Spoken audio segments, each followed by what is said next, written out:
오늘은 우리가 로마서 1장 18절부터 32절까지에 있는 말씀을 가지고 함께 은혜를 나누겠습니다.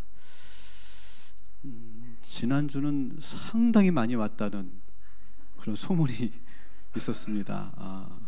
담임 목사가 있을 때보다 몇 배는 더 왔다는 그런 소문이 있었는데 오늘은 적당하게 오셨습니다. 네, 한 주간 저에게 또 좋은 시간을 여러분들이 주셨고 또 그래서 제가 편안하게 휴양을 하고 왔습니다. 다시 우리가 이 로마서 말씀을 우리가 묵상하면서 이 말씀 속에 있는 하나님의 그 놀라운 진리와 그 말씀의 능력을 다시 새롭게 공급받는 이 밤이 되기를 주님의 이름으로 축원합니다. 바울은 지금 계속 말씀드리죠. 바울은 지금 어디서 이 로마서를 쓰고 있다고 그랬죠? 처음 들으세요? 어디서 쓰고 있다고요? 고린도에서. 그죠? 괜찮아요, 여러분. 자책하지 마세요. 계속 제가 말씀드려 줄 거니까. 어디서 쓰고 있다고요? 고린도에서. 어디로? 로마 교회로 쓰고 있어요. 근데 다시 말하면 이 말은 뭐냐? 그 당시 그리스 로마 시대에 가장 큰 도시죠. 가장 큰 도시 중에 하나였던 고린도에서 더 큰 도시, 국제적이고 세계적인 도시 로마에 있는 성도들에게 편지를 쓰는 거예요. 이 고린도와 로마는요, 사실은 그 유대인들의 도시 예루살렘과 비교해 본다면 엄청나게 큰 도시죠. 예루살렘은 사실 나라도 적고 땅도 적고 그냥 한눈에 들어오는 그런 작은 도시죠. 하지만 이 로마라든지 이 고린도라든지 마케도니아라든지 그런 빌립보라든지 그런 도시들은요 엄청난 고대 도시들이죠. 그래서 지금 이 사도 바울은 그 당시에 가장 큰 도시였던 고린도에서 세계적인 도시, 그 당시에 패권을 가지고 있는 그런 로마 시민들이 살고 있는 그 로마라고 하는 그 도시를 향해서 이 글을 쓰고 있어요. 그러면서 사실 오늘 이야기는 도시에 대한 이야기예요. 도시에 대한 이야기. 이 도시는 오늘날 이 현대 도시도 그렇지만 다양한 종교와 문화가 서로 뒤엉켜 있는 곳이죠. 서로 다른 새로운 문화들이 계속 들어오면서 계속해서 오히려 더 새로운 문화들이 만들어지고 그리고 창출되어지는 그런 도시가 바로 그런 것이 바로 도시가 갖고 있는 그런 엄청난 능력이죠. 바울은 지금 예루살렘을 떠나서 이 거대한 도시들을 쭉 돌고 있는 거예요. 1차 전도여행, 2차 전도여행을 마치고 3차 전도여행에서 고린도에서 그 당시에 있었던 그 아주 유명한 도시들을 다 돌았죠, 사도 바울은. 그러면서 사도 바울이 갖게 된 두 가지 반응이 있죠. 첫 번째는 이 거대한 도시 안에서 복음이 들어간다면, 이 도시의 시민들이 예수를 알게 된다면 놀라운 기적이 일어날 것이다. 그런 비전을 품게 됩니다. 그래서 도시의 사도 바울의 선교 전략은 뭐라고요? 도시를 복음화하는 거예요. 여러분, 우리 동탄 꿈의 교회도 이 거룩한 이 동탄 도시를 복음화로 물들이는 그런 비전을 갖게 되기를 주님의 이름으로 축원합니다. 그런데 또 다른 한쪽에서의 이 사도 바울이 이 도시를 쭉 다니면서 갖게 된 생각은 뭐냐? 이 도시는요, 상상할 수도 없는 온갖 죄악들이 창궐해 있는 곳이에요. 골목 구석구석 불법과 부패가 만연한 곳이 도시예요. 우리가 상상할 수도 없는 그런 죄와 악행들이 곳곳에서 일어났죠. 이 도시민들은 그것이 죄인지도 모르고 같이 즐기고 있고 마치 유행처럼 전염병처럼 그 죄악들이 퍼져나가고 그리고 번져나가고 있어요. 또 물질적으로 풍요로우니까 그 돈으로 인간이 누릴 수 있는 모든 쾌락이 생산되고 소비되는 곳이 바로 도시예요. 이런 도시 문화를 보면서 사도 바울은 지금 아주 깊은 고민에 빠져 있는 흔적을 오늘 우리는 이 본문에서 볼 수 있어요. 바울은 비록 로마라고 하는 도시들은 가보지 않았지만 이 고린도라고 하는 도시를 걸으면서 이 로마라고 하는 도시가 어떤 도시인지 예측 가능하죠. 여러분, 문화라는 그렇죠. 문화라는 게 큰 도시에서 작은 도시로 이렇게 흘러내려가지 않습니까? 그래서 최근에 한 달 전에 정말 오랜만에 여기서 엠버스를 타고 강남을 갔더니 와, 엄청 변했더라고요. 야, 제가 놀 때는 이 정도는 아니었는데 뭐 이 강남이 정말 정신도 못 차리겠고 뭐 사람도 엄청 많고 완전 제가 저도 서울 사람인데 완전 촌놈이 돼가지고 막 어리둥절해가지고 만나기로 한 장소도 막 헤매기도 하고 막 사람 구경하느라고 제가 막 빌딩 구경하느라고 촌띠를 다 내고 왔습니다.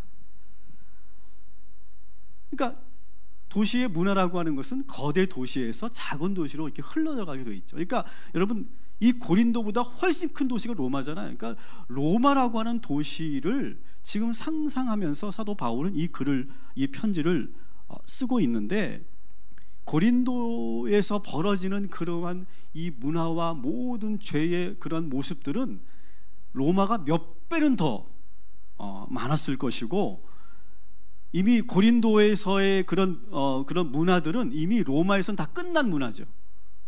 저는 이제 뭐 일본이나 그런 데를 자세히 가보진 않았지만 그렇다고 하더라고요. 우리가 한국에 살다가 일본을 가면 일본의 문화를 보면, 일본의 비즈니스와 그런 어떤 그런 동향을 보면 우리나라에 몇 년을 앞서 있다 그러잖아요. 물론 많이 지금 이렇게 좁혀져 있다고는 하지만, 그런 것처럼 큰 도시에서 작은 도시로 계속해서 그 문화라고 하는 것이 흘러내려가기 때문에 이 사도 바울은 로마를 생각하면서 그 엄청난 그 로마 안에 많이 유행하고 있을 온갖 그러한 죄의 문제들을 지금 이 사도 바울은 지금 바라보고 있는 거죠. 아마 이 도시에서 만들어지는 이 죄의 모습은 어떻습니까? 문화는 어떻습니까? 아주 자극적이고 아주 극단적인, 아주 새로운, 아주 극강의 타락 문화가 계속해서 만들어졌을 거예요.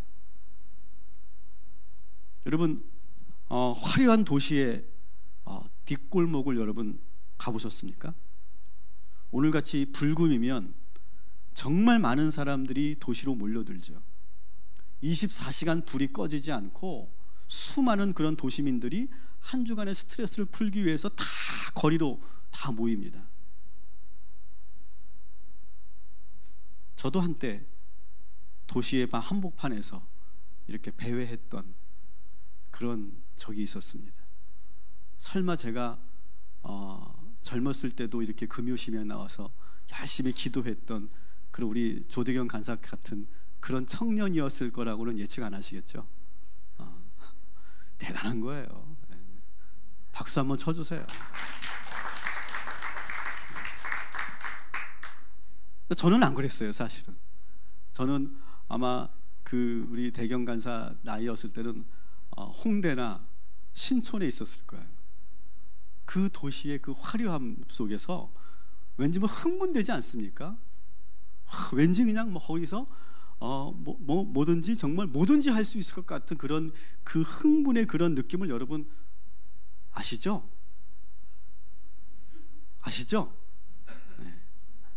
신사동. 우리 권사님은 신사동에서 노셨고,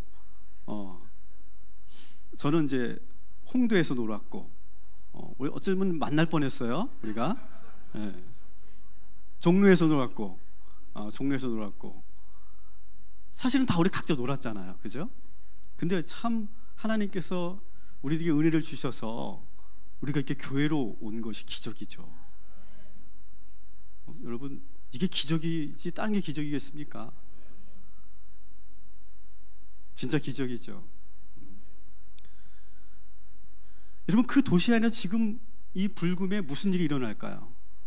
그 화려한 그런 네온사인과 불빛 속에서 사람들이 웃고 떠들고 마시고 춤을 추고, 그것도 모자라서 돈 있는 사람들은 더 짜릿하고 더 자극적인 그런 쾌락에 지금 빠져서 헤매이고 있지 않겠습니까?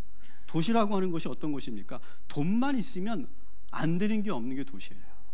돈만 있으면 모든 쾌락을 다 살 수 있는 것이 바로 도시죠. 성매매도 가능하고요, 마약도 가능하고요, 동성애도 가능하고요, 도박도 할 수 있고요, 수많은 쇼도 볼 수 있는 곳이 바로 도시예요. 그리고 돈 없는 사람은 어떻게 할까? 돈 없는 사람들은 그 돈 있는 사람들의 쾌락의 대상이 되죠. 그리고 그 사이에서 또 많은 그러한 사람들은 돈을 벌기도 해요. 쾌락을 위해서 여기저기서 지금 돈을 빼앗고 갈취하고 강도짓이 일어나고, 그런 골목 곳곳에서 모든 많은 범죄들이 지금도 일어나고 있죠. 쾌락을 위해서라면 살인도 주저하지 않는 곳이 바로 도시죠. 오늘도 우리나라 곳곳에서 이러한 일들이 지금 계속해서 지속적으로 반복적으로 일어나고 있어요. 바울은 지금 그 도시 곳곳을 돌아보면서 이 고린도 한복판에서 지금 이 편지를 쓰고 있는 거예요. 바울 당시 이런 말이 있었어요. 따라합시다. 고린도 사람처럼 행동한다. 여러분, 이 말은 그냥 관용구예요. 어떤 의미냐면 저 사람은 아주 성적으로 문란한 사람이야. 그렇게 말할 때 저 사람은 고린도 사람 같아. 그렇게 말해요. 그러니까 그 정도로 지금 사도 바울이 지금 있는 이 고린도라고 하는 도시는 아주 성적으로 문란하고 그리고 도덕적으로 많이 타락해 있는 그런 도시였어요. 근데 그 도시에 여러분 고린도 교회가 세워졌어요. 여러분 얼마나 그런 기적이겠습니까? 여러분 우리 동탄 꿈의 교회도 동탄이라고 하는 이 도시에 세워졌어요. 여러분 이것은 하나님의 기적이고 하나님의 섭리인 줄 믿습니다. 그러면서 그 고린도가 서서히 변하고 바뀌어가기 시작했잖아요. 그런 지금 이 고린도라고 하는 성적으로 도덕적으로 타락하고 문란한 이 고린도에서 로마에 살고 있는 그리스도인들에게 편지를 보내고 있는 거예요. 그러면서 사도 바울은 지금 오늘 이 본문을 우리가 자세히 보게 될 텐데 그 도시를 쭉 바라보면서 이런 질문을 하죠. 과연 하나님께서 이 도시들을 바라보면서 지금 어떠한 마음이실까? 어떻게 이 도시들을 바라보실까? 그런 질문을 스스로에게 합니다. 그러면서 이 사도 바울이 가장 먼저 느꼈던 것, 하나님께서 이 도시를 바라보면서 어떤 마음이실까를 딱 이야기하는 것이 바로 오늘 18절이에요. 18절 다시 한번 우리 같이 읽어보도록 하겠습니다. 시작. 하나님의 진노가 불의한 행동으로 진리를 가로막는 사람의 온갖 불경건함과 불의함을 겨냥하여 하늘로부터 나타납니다. 아멘. 지금 여러분에게 드리는 이 본문은 표준세 번역의 본문들이에요. 뭐예요? 하나님의 진노가 하늘로부터 나타난다. 사도 바울은 지금 느끼는 거죠. 이 도시를 하나님께서도 바라보고 계시는데, 저 하늘에서 다 보고 계시는데 하나님의 진노가 느껴져요. 사도 바울은 영적 분별력이 아주 뛰어난 아주 영민한 사람이죠. 그래서 하나님의 진노가 강하게 느껴졌어요. 여러분 사실 영적 분별력이 그렇게 뛰어나지 않더라도 여러분 도시 골목 뒷골목을 한번 여러분 들어가 보십시오. 우리 모두가 다 느낄 수 있어요. 오늘 같은 이 금요일 밤 저 하늘에서 이 도시를 바라본다고 생각해 보세요. 얼마나 많은 일들이 지금 일어나고 있겠습니까? 끔찍한 그런 죄의 모습들과 범죄와 타락들이 지금 도시 곳곳에 지금 일어나고 있지 않겠습니까? 그걸 보면서 지금 하나님은 진노하고 계신다라고 하는 거예요.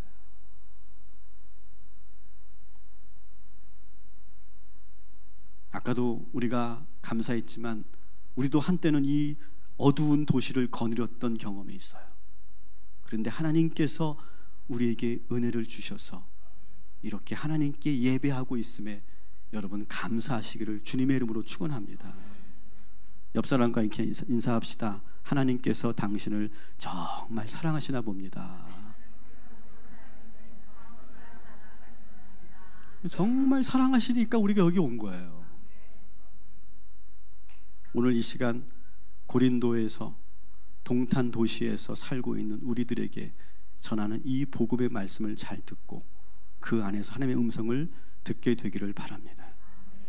하나님은 계속해서 하나님은 이 도시를 바라보면서 사도 바울은 무엇을 말하냐면 하나님이 어떤 분인가를 지금 이야기하고 있어요. 하나님은 숨어 있는 분이 아니에요. 당신을 감추고 계신 분이 아니에요. 하나님은 이 도시에서 당신의 모습을 다 드러내는 분이 바로 우리 하나님이다. 그래서 기독교인이든 무종교인이든 타종교인이든 상관없이 누구나 다 하나님을 만나려면 만날 수 있다. 하나님은 숨어 계신 분이 아니라 모두에게 드러내 보이시는 하나님이다. 이것을 사도 바울이 말하죠. 19절 같이 읽습니다. 시작. 하나님을 알만한 일이 사람에게 환히 드러나 있습니다.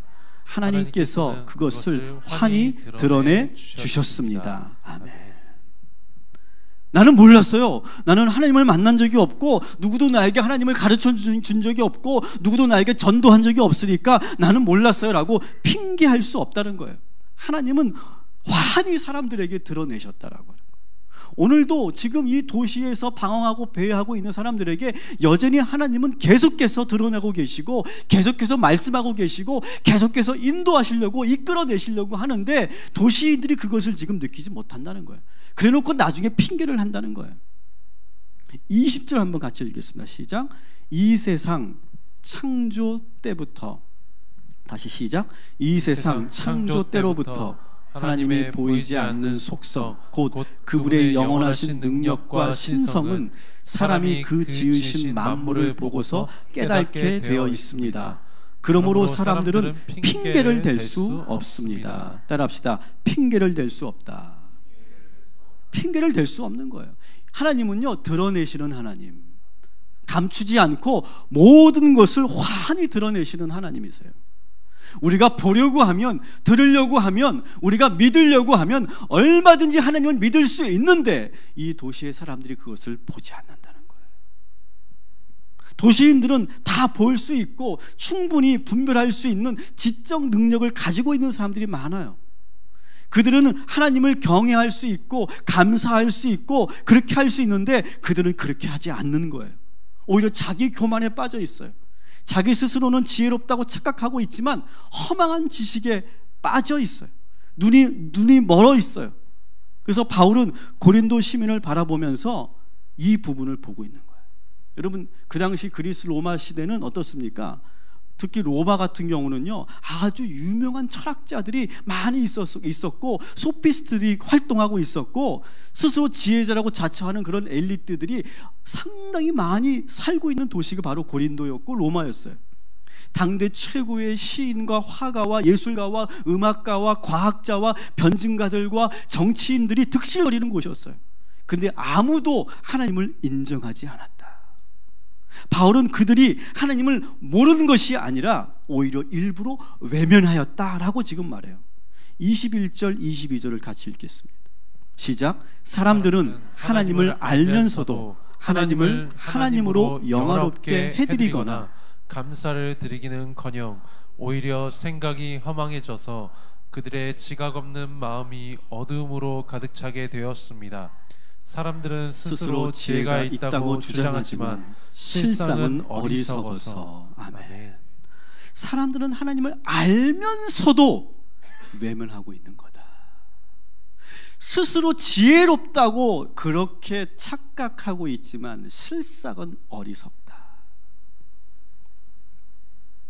여러분, 우리도 하나님을 외면하고 싶을 때가 있지 않습니까? 여러분은 언제 하나님을 외면하고 싶으십니까? 이럴 때는 좀 하나님을 모른 척하고 싶을 때가 있지 않습니까? 그때가 언제입니까?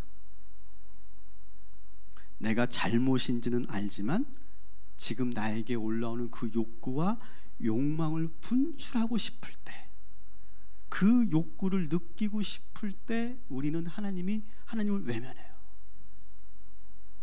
아마 우리는 다 그걸 경험해 봤을 거예요. 그리고 하나님보다는 내가 더 돋보이고 싶고 사람들로부터 인정받고 싶을 때도 우리는 하나님을 외면해요.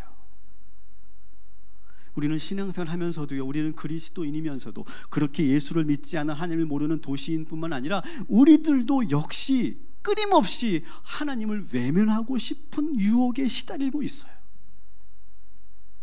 이런 유혹 때문에 지었던 죄를 여러분 오늘 이 시간 하나님께 회개하시기 바랍니다.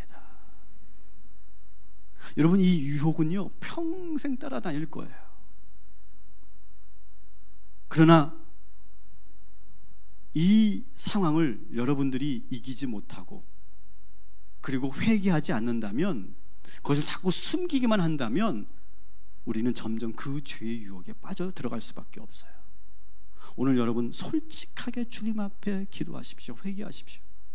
하나님, 제가 한 주간 이때 하나님을 외면했습니다. 화면에 하나님의 그 얼굴을 등을 돌리고 제가 이런 일들을 하였습니다. 주님, 용서하여 주시옵소서. 여러분, 그렇게 진실하게 회개할 수 있는 오늘 이 밤이 되기를 주님의 이름으로 축원합니다. 하나님께서 당신의 모든 것을 개방하셨기 때문에 인간은 얼마든지 하나님을 알 수 있었어요. 그러나 인간 스스로 하나님을 외면하면서 다른 길로 갑니다. 다른 길로 가면서 그들은 어떠한 양상을 보였느냐, 이것을 지금 보고 있어요. 23절 25절 같이 읽겠습니다. 시작. 썩지 않는, 보여주세요.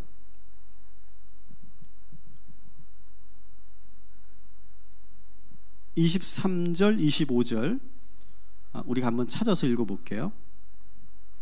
시작. 썩어지지 아니하는 하나님의 영광을 썩어질 사람과 새와 짐승과 기어다니는 동물 모양의 우상으로 바꾸었느니라. 25절.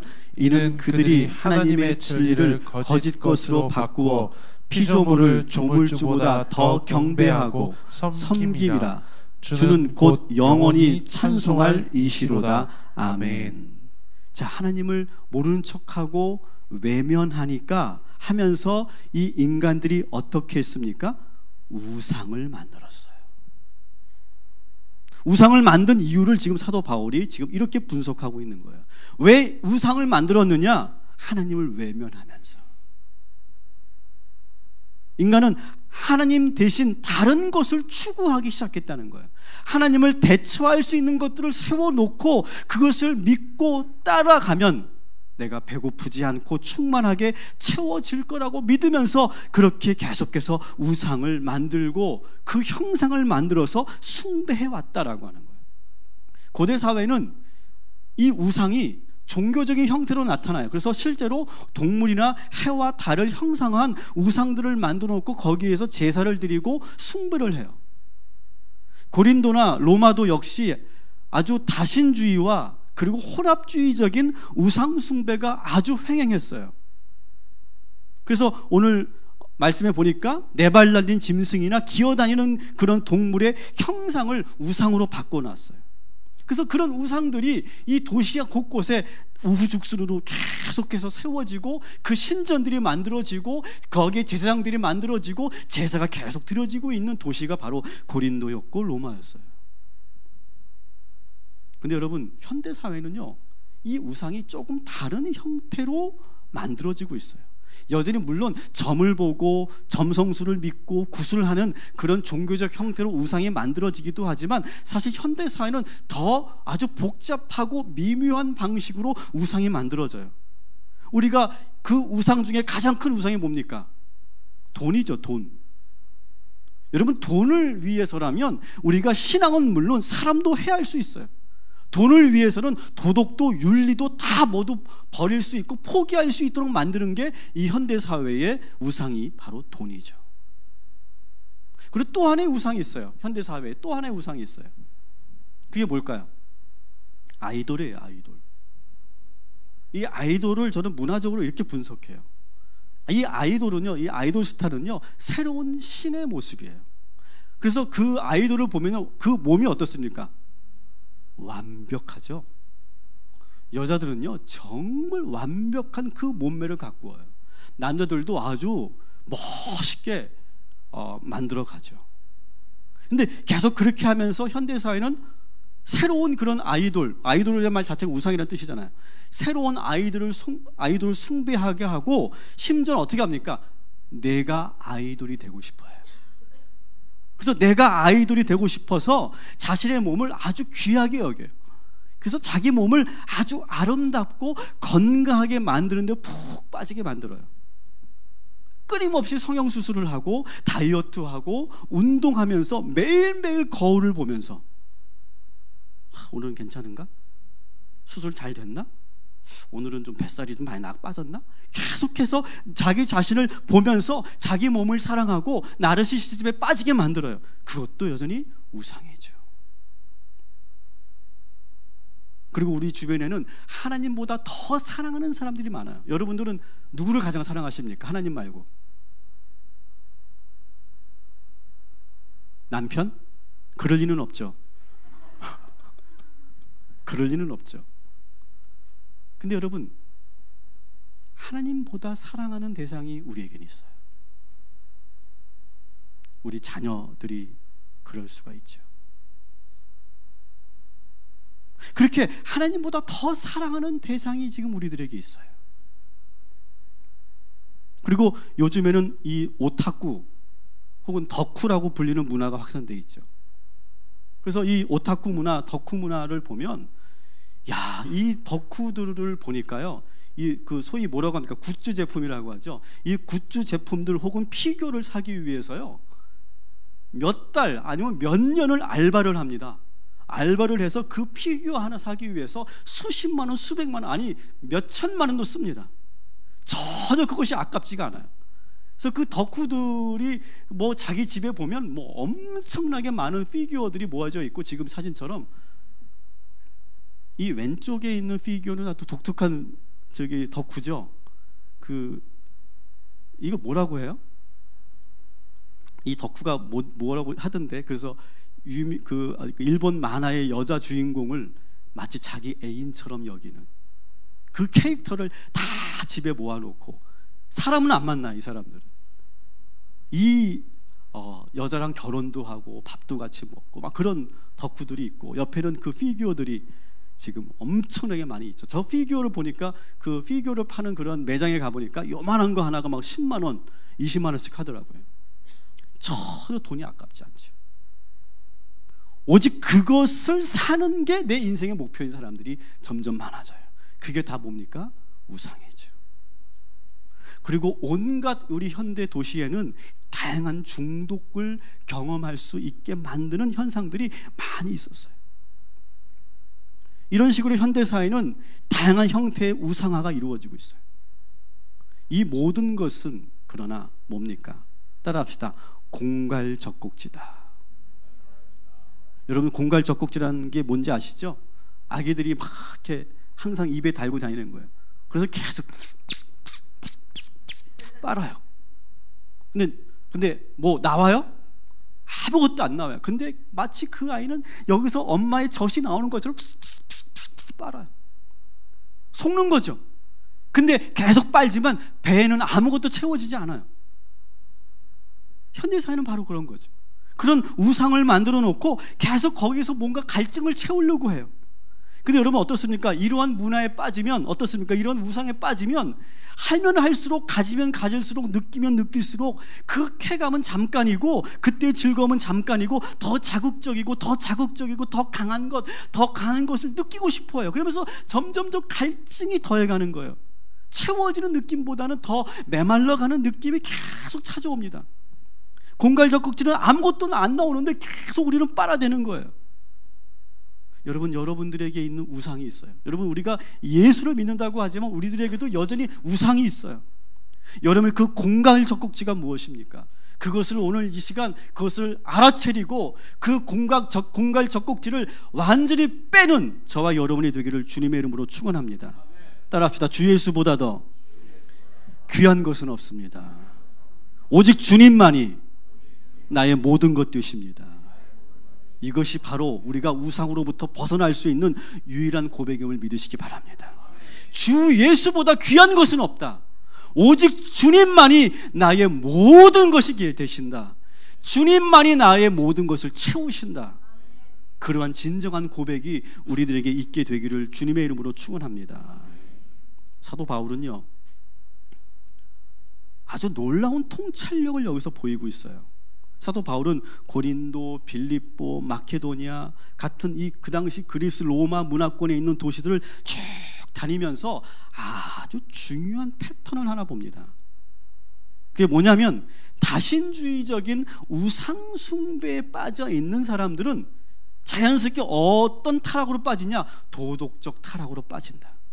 그리고 도덕적 타락으로 빠진 사람들은 또 어디로 빠지냐? 성적 타락으로 꼭 빠지더라. 그래서 도덕적 타락과 종교적 타락과 도덕적 타락과 성적 타락은 서로 밀접하게 연결돼 있더라.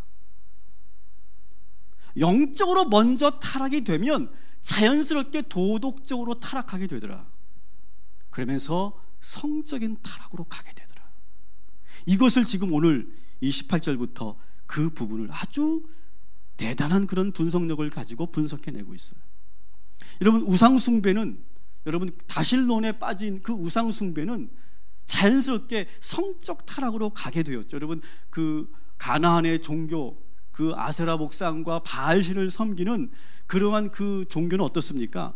그 제사 안에서 여사제들하고 성적 접촉을 한다든지 제사에 참여한 그 사람들이 그 안에서 공공연하게 성적 접촉이 이루어졌죠. 그래서 공공연하게 그 안에서 공개적으로 성적인 문란함이 거기서 만들어졌어요. 그걸 보면서 이스라엘 백성들은 깜짝 놀랐지만 계속 견눈질하면서 거기에 점점 빠져들어갔죠. 하나님과 그 예언자들은 거기에 대해서 분명하고 단호하게 그것을 절대로 빠져들지 말라고 말했지만 계속해서 그 유혹에 가난한 이스라엘 백성들이 가나안의 종교에 빠져들어가는 것을 우리가 보게 되죠. 그래서 우상숭배와 성적 타락은 아주 밀접하게 연결되어 있구나. 이 고린도라고 하는 도시가 바로 그러한 문제로 인해서 영적으로 문제가 있으니까 점점 성적으로 타락해 갔구나 라고 하는 그런 분석을 지금 해내고 있는 거예요. 사도 바울은 그 도시를 지금 분석하고 있는 거예요. 문화 분석이라고 하죠. 분석을 하는데 왜 이렇게 성적으로 물러내졌는가? 영적인 문제 때문이었구나 라고 보는 거예요. 여러분, 저는 이 분석이 오늘날 우리 도시에도 저는 적용된다고 저는 생각합니다. 그러면서도 이 우상숭배에 빠진 사람은 성적 타락에 자연스럽게 빠져들어가는데, 성적 타락 중에서도 어떤 타락이냐? 동성애에 깊이 빠져든다. 동성애. 그래서 26절부터 27절까지 말씀 같이 한번 읽겠습니다. 시작. 이런 까닭에 하나님께서는 사람들을 부끄러운 정욕 속에 내버려 두셨습니다. 여자들은 남자와의 바른 관계를 바르지 못한 관계로 바꾸고, 또한 남자들도 이와 같이 여자와의 관계 버리고 서로 욕정에 불탔으며 남자가 남자로 더불어 부끄러운 일을 하였습니다. 그래서 그들은 그 잘못에 마땅한 대가를 스스로 받았습니다. 아멘. 자, 26절에 보면 맨 앞에 이런 까닭에 무슨 말이에요? 종교적인 타락이 있는 그 이유 때문에 그들이 지금 어떻게 됩니까? 성적 타락, 그 중에서도 가장 문란한 그런 동성애에 깊이 빠져들었다. 사도 바울은 이렇게 보는 거예요. 우상숭배가 호모섹슈얼리티에 직접 영향을 주었다고 보는 거예요. 여러분, 그리스 로마 시대는요, 이전에도 없었고 이후에도 없는 아주 난잡한 동성애가 확산되어 있던 시대가 바로 이 그리스 로마 시대. 우리가 뭐 소돔 고모라도 얘기하지만 그것보다 더 많은 동성애, 성적 타락이 창궐했던 시대가 바로 그리스 로마 시대. 그래서 여러분 26절에 나오는 26절에 보니까 26절은 어떤 동성애입니까? 레즈비언을 말하고 있죠. 27절은 남자들끼리 하는 게이 문화가 널리 확산되어 있다는 것을 우리가 여기서 볼 수 있어요. 여러분, 제가 이제 자료를 보니까 이 히랍 시대의 동성애는 오늘날 동성애와 또 다른 양상이에요. 여러분, 히랍 시대의 동성애는요, 그냥 성인 남자들끼리 그렇게 이루어지는 성접촉이 아니었어요. 그리스 로마 시대의 동성애는 어떤 동성애였느냐? 성인 남성과 힘없는 남성, 어린 소년 남성 사이에서 이루어지는 그러한 성접촉이었어요.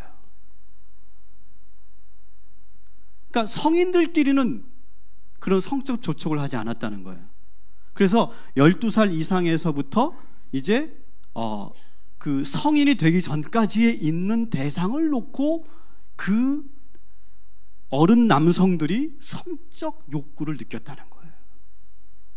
그래서 오늘날 동성애와 조금 다른 양상이라는 거예요. 그래서 이 말은 뭐냐? 단순한 성문화가 아니고 이건 뭐냐? 권력 관계예요. 힘없고 돈 없는 그 소년을 향해서 몸도 크고 돈이 있고 권력이 있는 그러한 어른들이 느끼는 성적 욕구. 그래서 불평등한 성적 확대가 이루어진 그런 시대가 바로 그리스 로마 시대였다. 그래서 사도 바울이 지금 이 동성애에 대해서 그렇게 지금 반대하고, 그리고 이것만큼은 정말 끔찍한 죄라고 말하는 이유가 뭐냐? 아름다운 소년을 보고, 그 어린 아이를 보고 그 소년을 파괴하고 싶은 성적 충동, 이것만큼 더 큰 죄가 어디 있느냐라고 하는 거예요. 여러분 생각해 보세요. 그런 남자들이, 그런 어른들이 거리를 활보한다고 생각해 보세요. 얼마나 그 어린 소년들에게 위험하겠습니까? 아주 끔찍한 사이였다는 거예요. 저는 목사로서 오늘 이렇게 말하고 싶어요. 저는 교회는 성경 말씀에 근거해서 동성애 합법화를 반대합니다. 유튜브에 나가도 좋아요. 동성애 합법화를 저는 반대합니다. 제 개인적인 주관적 견해가 아니라 성경 말씀에 근거해서. 조금 진보적인 그런 성직자들 가운데는 조금 그렇게 더 동의하는 그런 분들이 계신 줄 제가 알아요. 하지만 저는 성경 말씀을 우리는 믿고 따라야 할 줄 믿습니다. 그들을 혐오하지는 않습니다. 저는 그들을 혐오하지는 않지만 그들은 여전히 회복되어야 하고 치유되어야 하고 회개해야 할 사람들임을 저는 믿습니다. 여러분, 우리는 죄를 지으면 회개를 하죠. 그죠? 우리는 거짓말을 하면 교회 와서 회개합니다. 주님께 회개합니다. 내가 어떤 그런 공금을 내가 유용했다면 우리는 이 자리에 와서 회개해야 됩니다. 반드시 회개해야 됩니다. 내가 성적 유혹에 넘어졌다면 우리는 반드시 회개해야 됩니다. 마찬가지예요. 그 동성에 대한 유혹을 이기지 못했다면 그것은 반드시 회개해야 될 일인 줄 믿습니다. 그것은 기호가 아니에요. 그것은 우리가 회개해야 될 그러한 항목 중에 하나다라고 하는 거예요. 혐오하지는 않겠지만 그들은 회개해야 하고, 그리고 돌이켜야 하고, 그리고 회복되어야 할 줄 믿습니다. 또 말합니다. 시청 앞 광장에서 이상한 복장을 하고 거리를 활보하는 것은 전 동의할 수 없습니다. 동성애 인권과 평등에 대해서 말하는 것은 제가 그럴 수 있다고 생각합니다. 그러나 그것을 빌미로 해서 시청 한복판에서 그렇게 그 수호 같은 우리 아이들이 보는 그 거리에서 그렇게 거리를 활보하고 퍼레이드하는 것은 저는 동의할 수가 없어요. 특히 저는 우리 자녀들이 학교 공교육 속에서, 여러분 동성애가 합법화되면 어떻게 되는지 아십니까? 동성애 합법화가 되면 선교육을 하잖아요. 성교육을 할 때 이렇게 가르쳐야 되는 거예요. 여러분, 우리가 그 성생활을 할 때에는 두 가지가 있어요. 이성애와 동성애가 있어요. 그렇게 가르쳐야 되는 거예요. 합법화가 되면요. 근데 만일 선생님이 그걸 안 가르치잖아요. 안 가르치고 동성애는 안 돼요 여러분 이렇게 말하면 그 사람은, 그 선생님은 고발 조치하게 돼 있어요. 그만큼 이 합법화가 아주 중요한 문제예요. 저는 거기에 동의할 수 없어요. 하나님의 질서, 하나님의 그 섭리는 동성애가 아니라 남성과 여성이 서로 사랑하는 가운데서 이루어지는 그러한 사랑인 줄 믿습니다. 저는 최소한 우리 교회가 이것은 분명하게 말해야 된다고 생각해요. 오늘 이 본문은 바로 그 부분을 직접적으로 다루고 있어요. 아마 그 당시에는 아마 이런 얘기를 하면 더 큰 그런 저항들이 있었을 거예요. 아마 사도 바울을 죽이려고 했을 거예요. 이 내용을 보면. 왜? 그 당시에는 그것이 불법이 아니었어요, 여러분. 그 그리스 로마 시대에는 그 동성애가 심지어는 그 소년을 그렇게 하는 것에 대해서 전혀 그것이 문제가 되지 않는 사회였어요. 아주 끔찍한 사회였죠. 지금 사도 바울은 목숨을 걸고 지금 이 글을 쓰는 거예요. 이 편지를 쓰는 거예요. 이 우상 숭배자들은 성적 타락과 함께 뭐가 찾아왔다고요? 도덕적 타락으로 빠져듭니다. 28절 같이 읽습니다. 시작. 사람들이 하나님을 인정하기를 싫어하므로 하나님께서는 사람들을 해서는 안 될 일들을 하게 타락한 마음 자리에 내버려 두셨습니다. 아멘. 잘 보세요. 이들이 하나님을 인정하기를 싫어해. 다시 말해 영적으로 타락하니까 하나님께서 어떻게 합니까? 그들이 해서는 안 되는 일들, 단순히 성적인 타락뿐만 아니라 해서는 안 되는 비도덕적인 일들까지 타락한 마음의 자리에 내버려 두게 하셨다. 그래서 인간의 마음 안에 이러한 더럽고 악한 것들이 들어와 자리 잡기 시작했다라고 하는 거예요. 여러분, 영적으로 회복되지 않으면 우리는 나도 모르게 점점 내 안에 수많은 악덕들이 들어온다는 사실을 여러분 분명히 기억하시기 바랍니다. 그래서 사도 바울은 우리 인간에게 있는 그 수많은 그런 악들에 대해서 지금 아주 마치 사람의 그 속마음을 들여다보듯이 그렇게 써내려가고 있어요. 29절부터 31절 우리 천천히 한번 우리 안에 있는 것을 여러분 발견하는 마음으로 우리 한번 같이 읽어보도록 하겠습니다. 시작. 사람들은 온갖 불의와 악행과 탐욕과 악의로 가득 차 있으며 시기와 살이와 분쟁과 사기와 저기로 가득 차 있으며 수군거리는 자요, 증상하는 자요, 하나님을 미워하는 자요, 불손한 자요, 오만한 자요, 자랑하는 자요, 악을 꾸미는 모략꾼이요, 부모를 거역하는 자요, 우매한 자요, 신의가 없는 자요, 무정한 자요, 무자비한 자입니다. 아멘. 하나님으로부터 멀어지고 하나님으로부터 떠나고 종교적으로 영적으로 타락하니까 저절로 이러한 악덕들이 우리들의 마음속에 자리 잡게 된다라고 하는 거예요. 영적 타락, 성적 타락, 도덕적 타락은 이게 무엇으로부터 시작이 되었느냐, 알이 먼저냐 닭이 먼저냐 말할 수는 없지만 아주 밀접하게 마치 사일크처럼 그것이 연결되어 있다라고 하는 거예요. 그러니까 도덕적 타락에 빠져든 사람은 자연스럽게 영적 타락으로 빠지기 쉽죠. 영적으로 타락하면 하나님으로부터 멀어지니까 성경을 믿지 않으니까 세상의 그 성적 타락에 빠져들기 쉬운 거예요. 하나의 연결고리처럼 연결되어 있는 거예요. 여러분 오늘 잘 기억하십시오. 다시 한번 따라합시다. 영적 타락, 도덕적 타락, 성적 타락, 이것은 연결되어 있다. 사도 바울은 이것을 분명하게 지금 간파하고 있는 거예요. 사랑하는 성도 여러분, 오늘 이 시간 우리 안에 있는 이 더러운 이 모든 죄악으로부터 벗어나시기를, 그리고 온전히 하나님만 믿고 섬김으로 그 악의 고리에서 우리가 해방되기를 주님의 이름으로 간절히 축원합니다. 하나님은 이 모든 현상을 보시고 18절에 보니까 진노하셨다 이렇게 되어 있죠. 여러분, 하나님의 가장 무서운 진노가 뭔지 아세요? 가장 무서운 진노는요, 따라합시다. 내버려 두는 것입니다.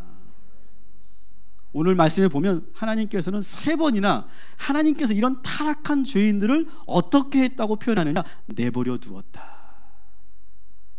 세상에서 가장 무서운 형벌은 포기하는 거예요. 포기하는 거예요. 여러분, 징계도, 매를 드는 것도 사랑하기 때문에 매를 드는 거예요. 근데 아예 내버려 두는 거예요. 매를 들 가치도 없다고 판단되는 거예요. 여러분, 그것이 제일 무서운 거예요. 죄인들은 그걸 또 모르고, 하나님이 그것을 내버려 두고 그냥 포기한 거라는 걸 모르고, 아, 나는 자유로워, 나는 내 마음대로 할 수 있어, 나는 자유로운 존재야, 이렇게 착각한다는 거예요. 여러분, 우리 그리스도인들에게 주시는 은혜가 뭔지 아십니까? 우리가 작은 잘못을 해도 하나님은 매를 두시고 징계하고 계심을 여러분 기억하시고 그것을 은혜로 여기시기를 주님의 이름으로 축원합니다. 어떤 분은 그래요. 아니, 왜 믿지 않은 사람들은 자기 마음대로 살고 신나게 살고, 그리고 마음대로 아무것도 막 그냥 하나님을 제대로 믿지 않아도 막 돈도 저 잘 벌고 성공하는 것 같은데, 왜 우리는 조금만 잘못해도 그냥 왠지 스톱이 걸리는 것 같고, 왠지 혼나는 것 같고, 징계를 주시는 것 같다고 그렇게 불만을 여러분 내세우는데요, 여러분 기억하세요. 따라합시다. 징계도 은혜입니다. 그래서 내버려 두시는 것이 얼마나 무서운 죄인지를 24절, 26절, 28절에 이야기를 하고 있죠. 우리 한번 같이 읽어보도록 하겠습니다. 24절 시작. 그러므로 하나님께서 그들의 마음의 정욕대로 더러움에 내버려 두사 그들의 몸을 서로 욕되게 하셨으니. 또 26절 시작. 이 때문에 하나님께서 그들을 부끄러운 욕심에 내버려 두셨으니 곧 그들의 여자들도 순리대로 쓸 것을 바꾸어 영리로 쓰며. 28절 시작. 또한 그들이 마음에 하나님 두기를 싫어하며 하나님께서 그들을 그 상실한 마음대로 내버려 두사 합당하지 못한 일을 하게 하셨으니. 아멘. 여러분, 하나님이 우리를 내버려 두면 우리는 죽는 거예요. 우리에게 하나님께서 사랑으로 징계하시고 붙잡아 주시고 멈추게 하시는 그 은혜에 감사하시기를 주님의 이름으로 간절히 축원합니다. 이제 말씀을 정리합니다. 말씀을 정리하면서 오늘 저는 하나의 그런 작업을 하나 하려고 해요. 지금 우리 안에 있는 더러운 죄와 그 악행들을 오늘 이 시간 우리가 발견하는 시간이 되었으면 좋겠어요.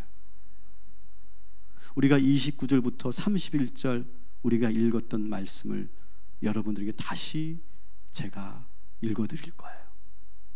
그러면서 그 안에서 내 안에 지금 어떠한 악덕들이 지금 내 안에 있는지 여러분 그것을 발견하시고 그것을 붙잡고 오늘 이 밤에 정말 주님 앞에 간절히 기도하시기를 주님의 이름으로 축원합니다. 여러분, 도시는요 전염성이 있어요. 전염성이. 그래서 우리는 오늘 이렇게 예배하잖아요. 예배를 해도 우리가 이 도시에 사는 이상 나도 모르게 부지불식간에 그 도시 안에 불고 있는 그 악한 마음들이 우리 안에 자리 잡아요. 나는 지금 믿음으로 지키려고 하는데, 말씀으로 무장하려고 하는데, 전신갑주를 입었는데도 여전히 계속 우리에게 들어와요. 그래서 이미 우리 안에 이미 자리 잡고 있어요. 또아리를 틀고 있어요. 나도 모르게 그렇게 행동하고 있어요. 내가 교회에서, 가정에서 나도 모르게 그렇게 하고 있어요. 그 악덕들을 오늘 이 시간 발견하시기 바랍니다. 이것을 오늘 이 시간 깊이 묵상하고 발견할 때 하나님께서 그것을 캐어내어서 관절과 골수를 찔러 쪼개시듯이 하나님의 말씀으로 우리의 그 모든 것들이 완전히 도려내어지는 그런 은혜가 있게 될 줄 믿습니다.